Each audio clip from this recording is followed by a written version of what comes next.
इस देश का बहुरूपिया प्रधानमंत्री ये कहता है कि बेटी बचाओ और बेटी पढ़ाओ का नारा देता है। आज उसी देश के अंदर हमारी माँ बहनों की इज्जत लूट ली जा रही है, उन्हीं के स्तनों को छुआ जा रहा है, उन्हीं के योनि पार्ट को टॉर्चर किया जा रहा है और लोगों के सामने उसका गैंग रेप किया जाता है। ये कैसी सत्ता है, ये कैसी सरकार है? जब इस देश के तानाशाह से हम सवाल करते हैं, जब इस देश के सत्ता से सवाल करते हैं तो उन्हें गोलियों से भून दिया जाता है और उन्हें जेल में डाल दिया जाता है।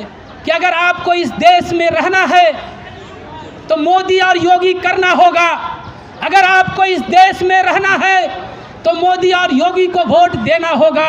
इस मोदी मीडिया ने मेंटल बनाया है, नफरत परोसा जा रहा है। जब उस इस देश के अंदर इतनी समस्याएं हैं, उस पर उनको कोई सरोकार नहीं है, उस पर बोलने के लिए तैयार नहीं है। वो सुबह से शाम तक सीमा हैदर की बातों को चलाया जा रहा है कि सीमा हैदर कब आई, सीमा हैदर कैसे आई, उनको कैसे बुलाया गया। उसके अलावा इस देश के अंदर कोई मुद्दा नहीं है। और इस सारी घटनाओं को इस देश की सत्ता, इस देश की सरकार छुपाना चाहती है। मणिपुर जल रहा है और उसके अंदर हजारों नौजवानों को, वहाँ के लोगों को जिंदा जला दिया गया। वहाँ हमारी माँ और बहनों की इज्जत लूट ली गई और एक दो नहीं सैकड़ों बहनों की इज्जत लूटी गई। अमित शाह जो इस देश का गृह मंत्री है, जब जाता है मणिपुर, उसके बाद से वहाँ दंगा शुरू हो जाता है।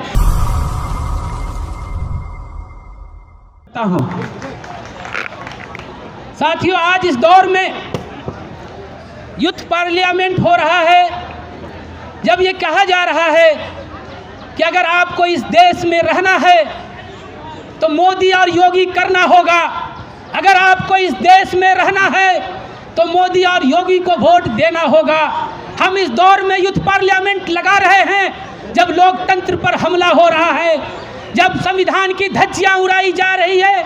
आज इस वक्त हम लोग यूथ पार्लियामेंट कर रहे हैं जब संविधान को रौंदा जा रहा है। आज हम उस वक्त यूथ पार्लियामेंट कर रहे हैं जब इस देश के तानाशाह से हम सवाल करते हैं, जब इस देश के सत्ता से सवाल करते हैं तो उन्हें गोलियों से भून दिया जाता है और उन्हें जेल में डाल दिया जाता है। मेरे नौजवान साथियों, आज हमारे बहुत सारे वक्ताओं ने अपनी बात को रखा, लेकिन मैं भी चंद मोटे मोटे बातों को मैं आपके सामने रखना चाहता हूँ। हमारे DU के एक प्रोफेसर कल की घटना के बारे में जिक्र कर रहे थे और वो कह रहे थे कल जो घटना घटी है ट्रेन के अंदर में, ये एक छोटी मोटी घटना नहीं थी मेरे नौजवान साथियों। ये घटना एक कह लीजिए वो नरसंहार है और उसकी घटना को मैं थोड़ा सा ब्रीफ कर देना चाहता हूँ। जिस सिपाही ने, जिस RPF के जवानों ने जो गोली चलाई SIO पर, उससे पहले वो वहाँ पर डिस्कशन हो रहा था, इस देश के सत्ता के खिलाफ वो बात कर रहे थे और उस बहसाबाजी इतनी बढ़ गई कि वो SI चेतन सिंह चौधरी, जो SI जो मीना है, जो जात के आदिवासी है, उस पर अंधाधुंध फायरिंग कर देता है और वो चिल्ला कर बोलता है कि अगर इस देश में तुमको रहना है तो मोदी और योगी करना होगा। मेरे नौजवान साथियों, उसके बाद जात को देखकर, धर्म को देखकर और उसके चेहरों को देखकर 3 मुस्लिम नौजवानों को गोलियां मार दी जाती हैं। और इस सारी घटनाओं को इस देश की सत्ता, इस देश की सरकार छुपाना चाहती है, छुपाने की पूरी कोशिश कर रही है और ये कहा जा रहा है कि वो मेंटल है। नहीं मेरे देश नौजवान साथियों, ये मेंटल नहीं है। अगर मेंटल है भी तो इस देश की सत्ता ने उसको मेंटल बनाया है, इस गोदी मीडिया ने मेंटल बनाया है, जो डेली सुबह और शाम नफरत परोसा जा रहा है। जब उस इस देश के अंदर इतनी समस्याएं हैं, उस पर उनको कोई सरोकार नहीं है, उस पर बोलने के लिए तैयार नहीं है। वो सुबह से शाम तक सीमा हैदर की बातों को चलाया जा रहा है कि सीमा हैदर कब आई, सीमा हैदर कैसे आई, उनको कैसे बुलाया गया। उसके अलावा इस देश के अंदर कोई मुद्दा नहीं है। मेरे नौजवान साथियों, मेरे नौजवान साथियों, मैं आपसे ये कहना चाहता हूँ कि मणिपुर की जो घटनाएं हैं वो छोटी मोटी घटनाएं नहीं है मेरे नौजवान साथियों। इस मणिपुर के जो 90 दिन से मणिपुर जल रहा है और उसके अंदर हजारों नौजवानों को, वहाँ के लोगों को जिंदा जला दिया गया। लाखों लोग कैंप में रहने पर मजबूर हैं। वहाँ हमारी माँ और बहनों की इज्जत लूट ली गई और एक दो नहीं सैकड़ों बहनों की इज्जत लूटी गई है मेरे नौजवान साथियों। कोई साथी कह रहे थे कि 300 हथियारों को लूट लिया गया, नहीं। इस देश का जब अमित शाह जो इस देश का गृह मंत्री है जब जाता है मणिपुर, उसके बाद से वहाँ दंगा शुरू हो जाता है। 100-200 हथियार नहीं बांटे गए, 6000 हथियार की लूट हुई है। 6000 हथियार वहाँ के आतंकवादियों के हाथों में दे दिया गया कि तुम किस तरह से वहाँ के दलितों पर, वहाँ पर ईसाई समुदाय को, लोगों को कैसे मारोगे। वो खुली छूट इस देश का ये अमित शाह और इस देश का प्रधानमंत्री दे रहा है मेरे नौजवान साथियों। और जो हमारी माँ बहनों के साथ इज्जत लूटी गई वो एक दिन की घटनाएं नहीं है। आपको याद करना होगा मेरे नौजवान साथियों, वो घटनाएं गुजरात दंगा से शुरू होता है। आप जानते हैं उस वक्त देश का मुख्यमंत्री कौन था, उस वक्त गुजरात का मुख्यमंत्री कौन था, उस वक्त गृह मंत्री था कौन था। आज वही देश की सत्ता में बैठा हुआ इंसान है मेरे दोस्तों। वही लोग हैं जिन्होंने बिल्किस के साथ क्या हुआ, आज वही लोग हैं जो कठुआ में आसिफा के साथ क्या हुआ, आज वही लोग हैं हथरस की बेटी के साथ क्या हुआ, आज वही लोग हैं जो मणिपुर के घटना को अंजाम दे रहे हैं मेरे दोस्तों। ऐ मेरे नौजवान साथियों, ये छोटी मोटी घटनाएं नहीं है, ये इतनी बड़ी घटनाएं हैं जो विचलित कर रही है, दिल को तड़पा रही है, दिल के जज्बात के अंगारे दहक रहे हैं कि इस देश के अंदर, देश में लोकतंत्र की दुहाई दी जाती है, जिस देश में इस देश का बहुरूपिया प्रधानमंत्री ये कहता है कि बेटी बचाओ और बेटी पढ़ाओ का नारा देता है, आज उसी देश के अंदर हमारी माँ बहनों की इज्जत लूट ली जा रही है, उन्हीं के स्तनों को छुआ जा रहा है, उन्हें के योनि पार्ट को टॉर्चर किया जा रहा है और लोगों के सामने उसका गैंग रेप किया जाता है। ऐ मेरे नौजवान साथियों, और 3 महीना बीत जाने के बाद जब जनता के बीच में आवाज़ आती है तब उस पर FIR दर्ज किया जाता है। ये कैसी सत्ता है, ये कैसी सरकार है।